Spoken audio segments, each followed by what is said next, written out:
at this a couple of times. Hopefully we'll put this in a bow. Probably not, because there'll be more slander on Jayden Daniels as this continues. Guys, I'm not a draft guy. I'm not a guy that sits there and vehemently watches the combine over and over and over and over again. I don't analyze, the analytics of what guys do, but I do watch a lot of college football, a crap load of college football. It's literally my job, other than this show, that all we do is watch college football, especially Jayden Daniels and LSU. It's funny because when you see a team and you see a guy from your team that is going to be a high draft pick, especially when they're at quarterback and they get breaking down a lot, I do think that there's some things that Jayden Daniels has got to grow in. Now, he's not perfect. I think he's grown exponentially from 22 to 23. He put in the work. The first time that he had true quarterback coaching from Joe Sloan and Brian Kelly in 2 solid back-to-back years, it paid off for him when he had structure and he was able to develop and get better, so on and so on and so on. We saw the work that he put into the offseason last year and got himself better. He goes on to win a Heisman Trophy.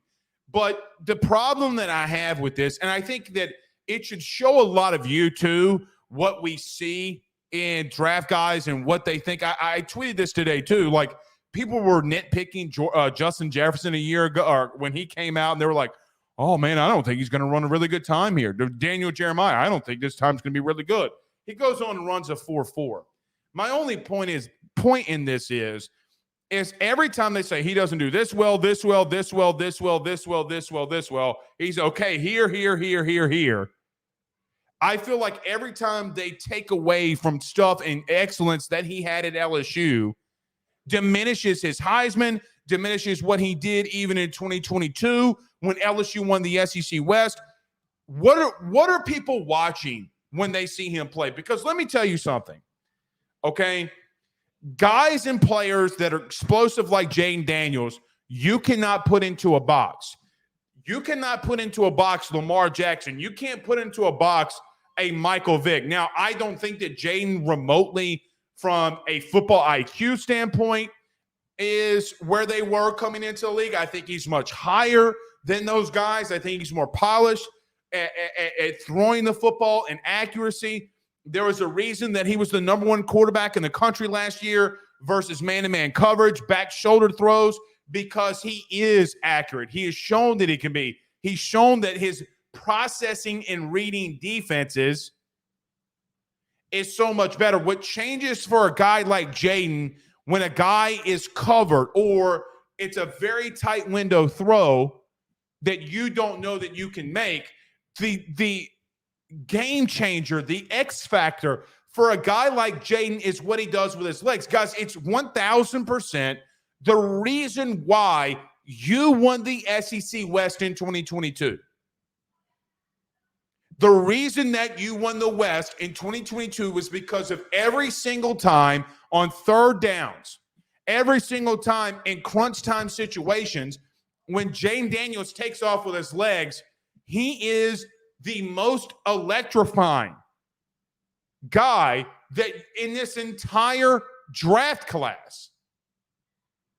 It doesn't stop that, he has gotten hurt a couple of times, doesn't stop that there has been moments where we've seen him be inaccurate or not make the right throw. Guys, that's literally every quarterback in the history of Earth.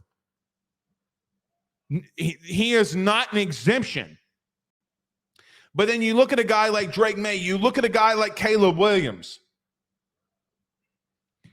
Drake May has shown, and statistics prove, of his inaccuracies.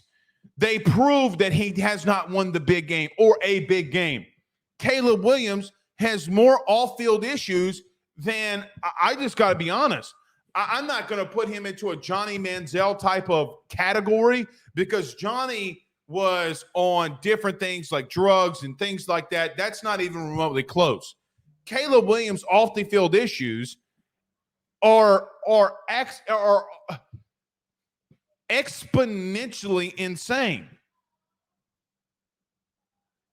They go to a different stratosphere. You can say all you want, Blake, get off. Blake, this is Blake's get off his lawn, get off my lawn moment. This is Blake being the grumpy old guy. It's fine with me. Guys, I don't want my quarterback painting their nails saying F you. I just don't. I think it's soft. I think you point the camera at you and you alone when you're there in a team game, the ultimate team game of football. I don't like him being on the cover of a magazine in a dress. Guys, I've been in locker rooms was in locker rooms for a long time. A long time. 9 years of my life, high school, college, whatever. That is going to be brought up the day that he is drafted and goes into a locker room. Now, they maybe not, the players don't say anything to him to start off with, but once they get to know him, everybody feels more comfortable. Him being in a dress is going to be brought up in that locker room. It will start division. I promise you that. It's not a question of if it's going to happen. It's a question of when it's going to happen. There are some things in a locker room you don't play around with. So I just don't know what other people are seeing that I like don't. You know, it's funny because on the show, since we relaunched in 2020, we were right on Miles Brennan. So far, we've been right on Garrett Nussmeier. We were right on Jayden Daniels.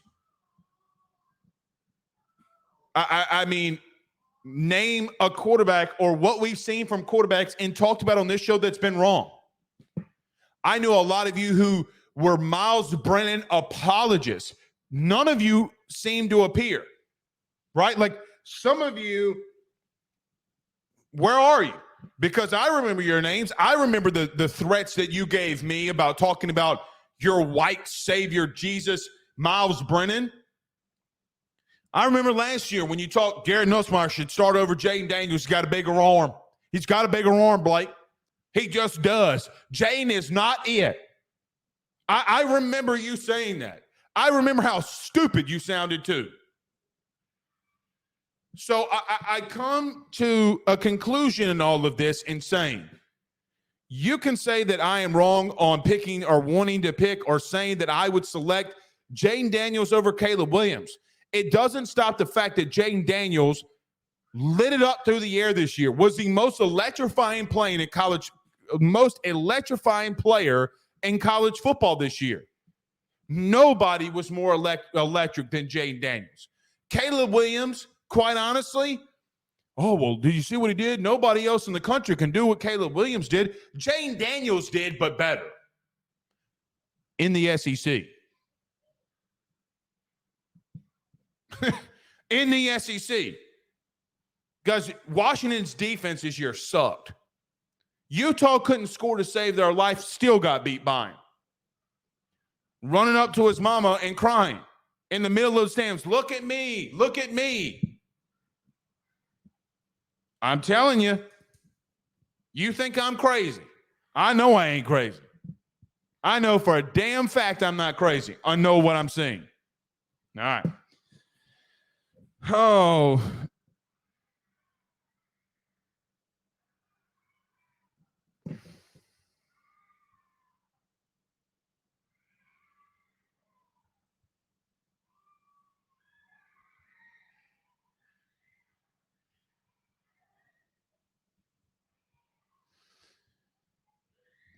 Let's move on to some spring football. Actually, you know what? We'll get to some comments here.